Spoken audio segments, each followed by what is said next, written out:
welcome back to A Wild Approach. In today's video, I'm going to cover a topic that was requested in my community tab. And that topic is small native shrubs for the home garden. Now, I'm splitting this topic into two sections, one video but two sections, because the first longer section of the video is going to be legitimately small shrubs, like straight species will be on the small side. But keep in mind that size of shrub is also subjective, so what might be small to me might not be small to you, and vice versa. So the last part of the video, maybe the last third of the video, is actually going to be talking about some shrubs that the opinions online are varied on the size that they top out at. And so I want to include those, even though some of them can get big, because I have some ideas on how to handle that situation. And they also, some of them have cultivars that you can buy that are shorter. So I think this is going to be a fun one. Let's just jump right into it. The first one is Cranberry, Vaccinium macrocarpon. The native range is in green on this Bonap map. Cranberry usually gets 1 to 3 feet high, 1 to 2 feet wide. It likes full sun or partial shade. It likes soil with high organic matter, loam.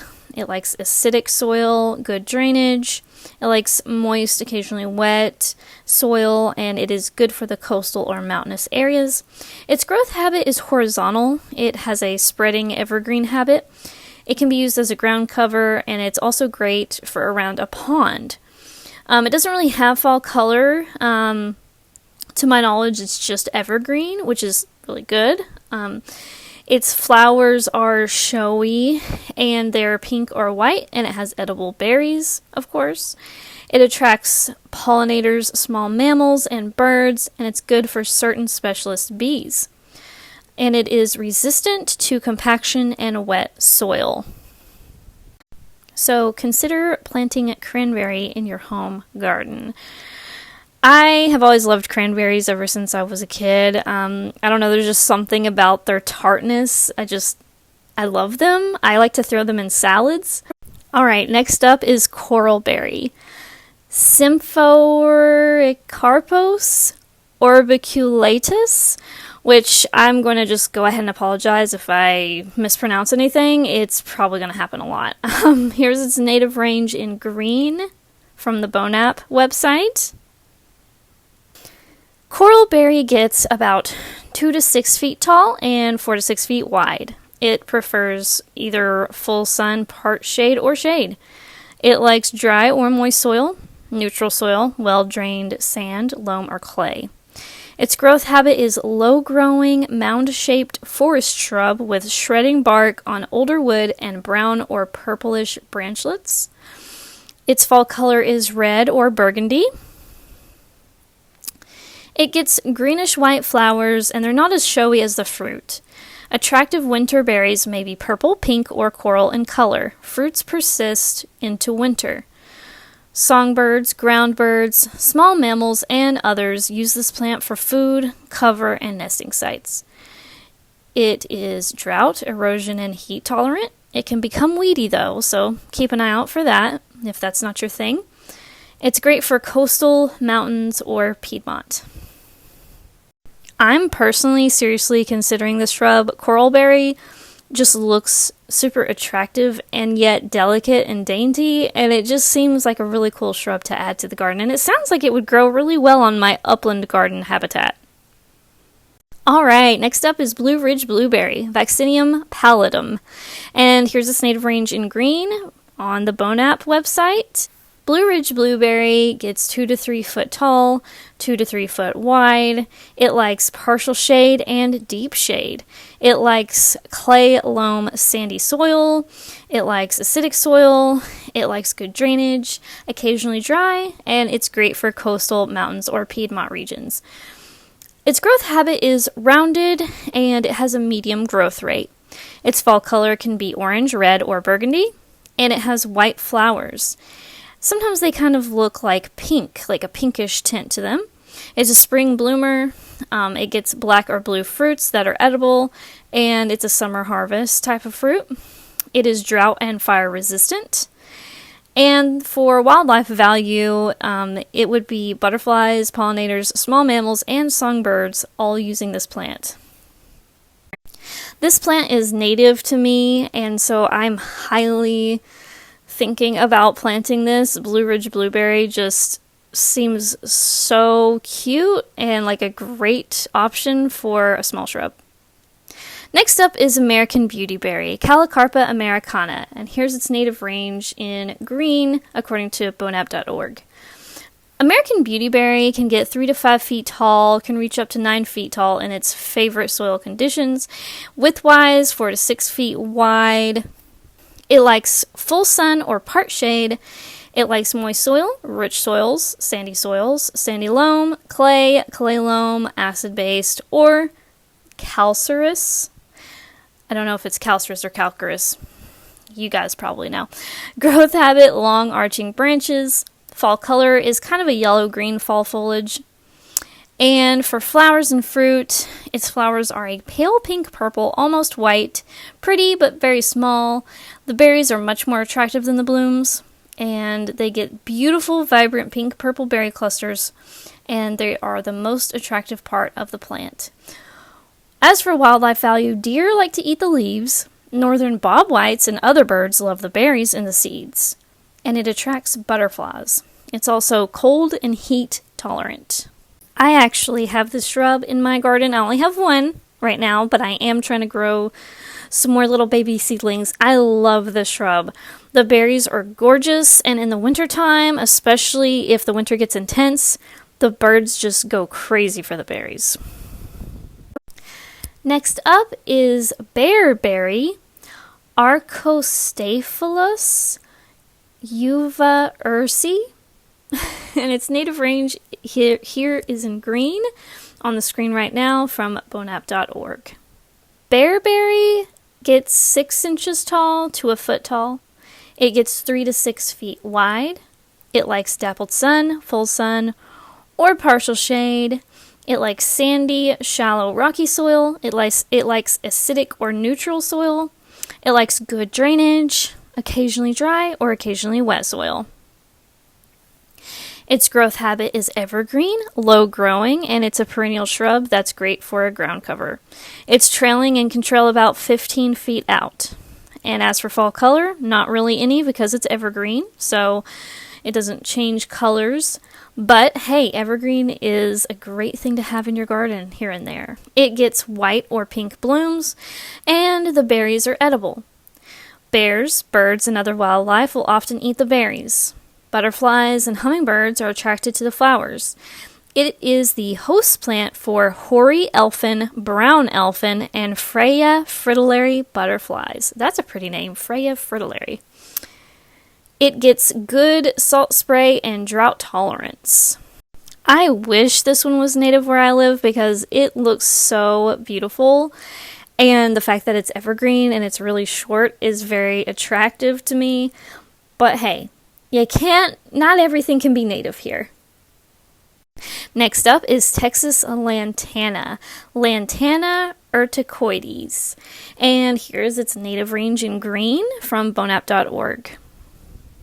Texas Lantana gets up to 6 feet tall, but it's often much shorter, and its width is 3 to 5 feet wide. It likes full sun, dry soil, poor soil, and it is a spreading shrub, much branched from the ground upward. Branches sometimes have prickles, and its bark tends to flake off. I'm not really sure what the fall color looks like. It might be insignificant from what I can tell on the internet. Blooms are red, orange, or yellow, and it gets blue-black fruit clusters that are poisonous.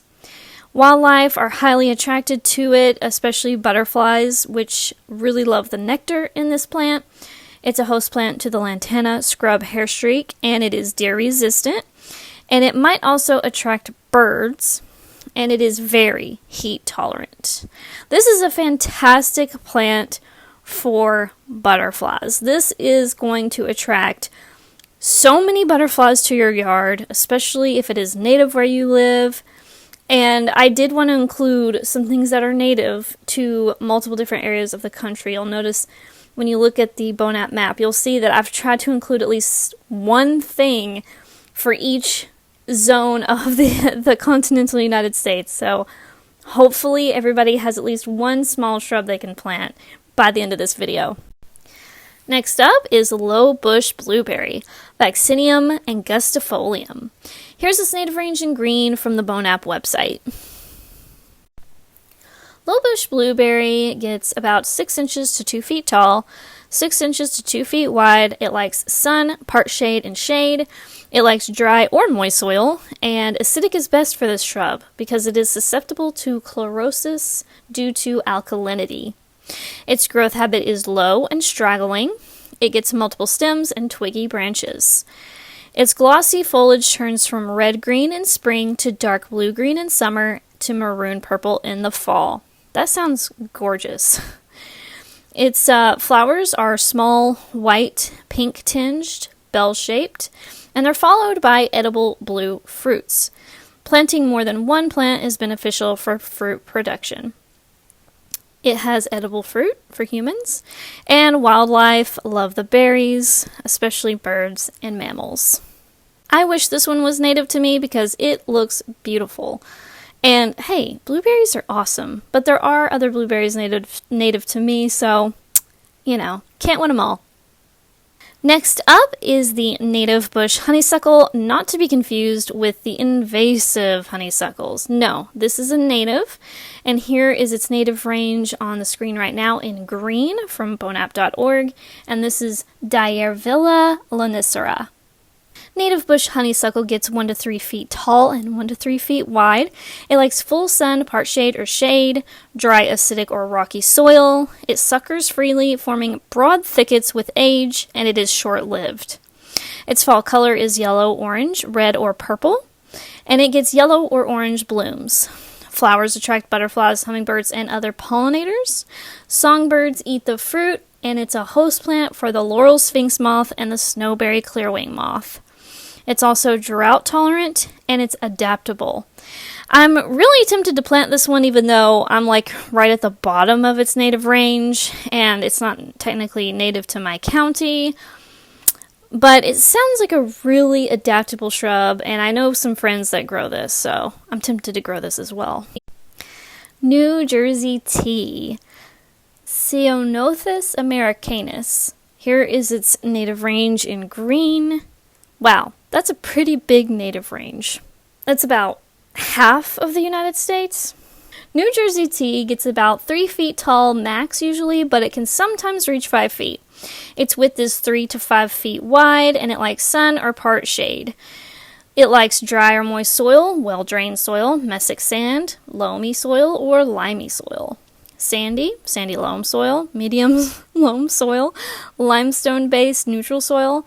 In other words, it likes a lot of different kinds of soils, and it's a great shrub for a rocky hillside. Its growth habit is low and upright with a woody base. This shrub has herbaceous spreading branches on the upper portion of its form. Its fall color is insignificant. It gets white flowers that pollinators adore. The dried leaves make an excellent tea. According to wildflower.org, this extremely adaptable species can withstand inhospitable conditions because of massive, deep roots. It is quick to recover after fire. Butterflies use the flowers. Turkeys and quail consume the seeds. Spring azure, summer azure, and mottled dusky wing use this shrub as a host plant.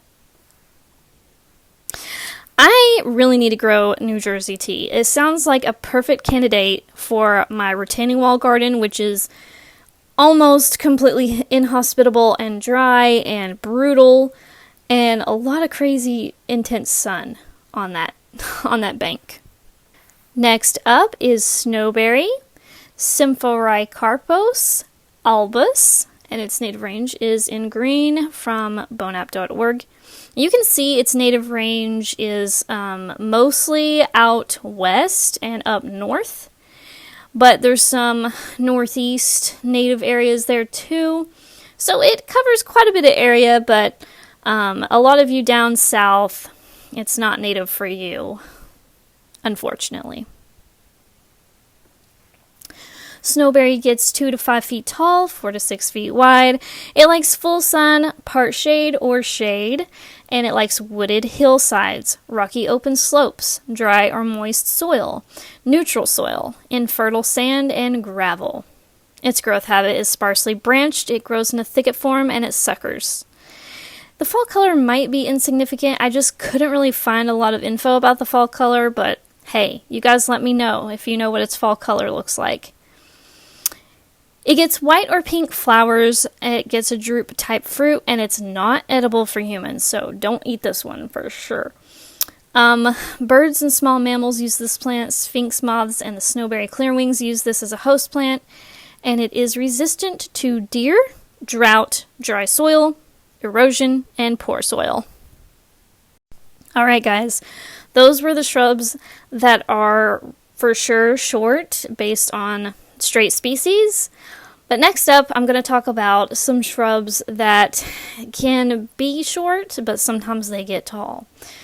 So it really just depends on a, I guess, individual plant basis. Maybe it depends on where you plant it.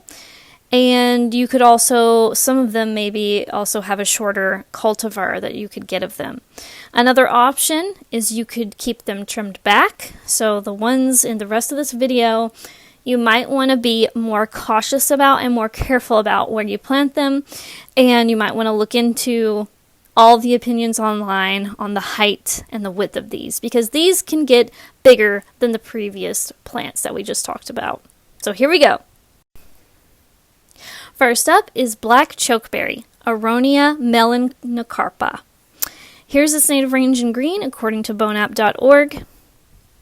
Black chokeberry gets 3 to 10 feet tall, 3 to 6 feet wide. It likes full sun or partial shade. It likes clay, high organic matter, loam, sand, shallow rocky soil, acidic soil, alkaline soil, or neutral soil. Good drainage, moist, occasionally dry, occasionally wet. Before I go any further, I want to talk about black chokeberry when it comes to soil and light. So, to me, this is one of those plants that you can plant almost anywhere. It's super adaptable. You just can't, it looks like you just shouldn't plant it in deep shade or full shade. So anything else seems like it would go, because it says it can handle occasional wet, occasional dry. It can handle acid or alkaline or neutral. And it talks about good drainage versus moisture and just all the things. Even clay, sand, shallow, rocky. I mean, come on. Black chokeberry sounds like one of the most adaptable shrubs. Other than the full shade. Like, can't do that, right? But, guys, this one, it just sounds like a no-brainer. Now, we did talk about the height on these last shrubs in this video, and as you can see, like I said, it gets 3 to 10 feet tall. That is a huge range. 3 feet to me is a small shrub and very short. 10 feet, however, sounds very large for a home garden. So this is going to be up to you and whether you want to take the risk and plant this. And it's not really a risk, it's just you might have to trim it, you know, so just keep that in mind. Its growth habit is that it tends to spread and sucker, so that's another thing to keep in mind with this one. Its top is rounded and upright, it becomes leggy with age, and its fall color is red or orange. Chokeberries just get the most beautiful fall color. I cannot say enough about how gorgeous their fall color is. I have a black chokeberry and a red chokeberry, which we're going to talk about red later in the video. But anyway, black chokeberry gets pink or white flowers. They give way to black or purple fruits that are showy and edible, but they're very tart or bitter. So even though they're edible, you might not want to eat them. Wildlife use it. It's used by butterflies, other pollinators, small mammals, and songbirds. It's resistant to drought, dry soil, and wet soil. See what I mean? It's resistant to dry and wet. I mean, how much easier can that be to grow? Next up is red chokeberry, Aronia arbutifolia. And here's its native range in green. I told you we were going to be talking about this one. This one is one of my favorite smaller shrubs that I have in my garden. And again, it's one of those shrubs that can be short or it can be tall. So keep that in mind. If you plant it, it could get tall. Mine has stayed pretty short. But I can't tell if it's because it grows slow or if it's because I put it in part shade rather than full sun, or if it's just an individual that stays shorter. So keep in mind, red chokeberry could be short, could be tall. So just kind of take that in and think about that before you plant it. So 6 to 12 feet wide, 6 to 12 feet high, 3 to 5 feet wide. It likes full sun or partial shade. It likes clay, loam, acid, alkaline, or neutral. Very adaptable. Standing water. Good drainage. Moist, occasionally wet. It's great for coastal, mountains, or Piedmont. Guys, we got another hit over here. Got another banger that is adaptable as heck. I love it. I just recently planted a second one because I had one and I wanted another one. I actually want to grow a lot more of them because I only have 2, and that's still not enough for me. Anyway, let's move on. It's a multi-stem shrub that grows in both wet and dry thickets. It grows in a vase shape usually and tends to sucker to form colonies, so keep that in mind if you plant it. It has a stiff and upright habit with a fibrous root system. It can become leggy with age, so it's best used in a mass planting. It gets orange, pink, red, or burgundy fall color. Guys, the fall color on this one, it's gorgeous. It's absolutely vivid. The flowers are pink or white and are attractive to butterflies and bees. The raw berries are bitter and tart. The fruits may be used to make tasty jams and jellies. It's resistant to fire and wet soil. The berries are tart and therefore they are some of the last to get eaten by the wildlife and make a great winter forage for mammals and birds alike. And also, since they stay on the plant a little bit longer than maybe other berries on other plants, they're attractive for longer. So that's cool. All right. I think this is our last one. Buttonbush. Cephalanthus occidentalis. Here's its native range in green, and that, my friends, is a gigantic native range. Look at that. According to Bonap, it's native in the Northeast, the Southeast, looks like most of the Midwest, and down to Texas, and even in California. That is a huge native range. Alrighty, so here we go. This is another one of those shrubs that can get very tall, but can also be very short. So it just depends. Sources have many different opinions on its size. Some say 5 to 8 feet tall, which I would consider on the shorter side. Some say 12 feet, which I would consider tall. And others say it can reach up to 20 feet tall, which to me, 20 feet tall, you're getting into like small tree category. So you have got to plant this with discretion. You got to think about it before you plant it. You can find short cultivars, so I decided to include it here. Speaking of, I myself have 2 of these in a short cultivar. So when you see this plant in my garden right now, I have the short cultivars, but I am currently growing the straight species from seed because the short cultivars are great and all, but I wanted the straight species too. So I'm growing them from seed, and so the straight species is probably going to get much, much taller than the buttonbush that you've seen in my garden, because those are just short cultivars. It gets 3 to 12 feet wide. It likes full sun or part shade. It likes clay, high organic matter, loam, sand, shallow rocky, acidic, moist, dry, standing water, occasionally wet, occasionally dry. Its growth habit is multi-stemmed, open, rounded, irregular form. It gets gold, yellow, or burgundy fall color. I added the burgundy because my short cultivars get more of a reddish hue fall color than they do a yellow and gold, but they kind of get multiple colors in the leaves, but mine lean toward the red. Its flowers are extremely interesting and attract butterflies and other pollinators. They look like pincushions or starbursts. It gets reddish-brown, hard, spherical, ball-like fruits. Butterflies, bees, hummingbirds, other pollinators, small mammals, and songbirds are attracted to this plant. It's great for coastal mountains or Piedmont, and it is compaction, deer, erosion, fire, heat, and wet soil resistant. You guys, buttonbush is a hell of a shrub. I'm just going to say it. it is one of those powerhouse shrubs that if you have a good spot for it, I highly recommend. And again, you just want to be careful. Is it something that you want that could get tall? Because it could get big. You're going to see one of these images. You're going to see it can get pretty big and look like a tree. So just keep that in mind. And that is going to do it for this video today, guys. I want to say at the end of this video that I got my information from multiple sources, but I will name them right now.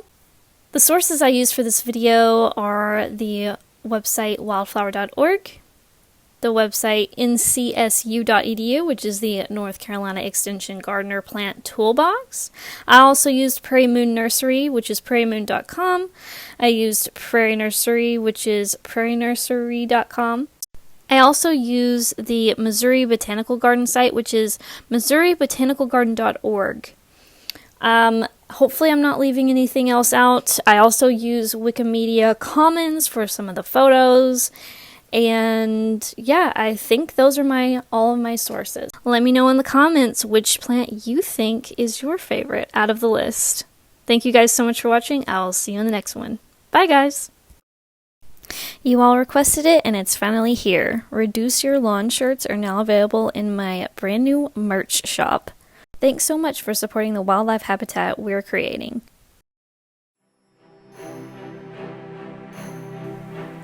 To support the channel, like the video, comment, and subscribe. You can also support my work by buying art from me at macylou.com. Thanks for watching!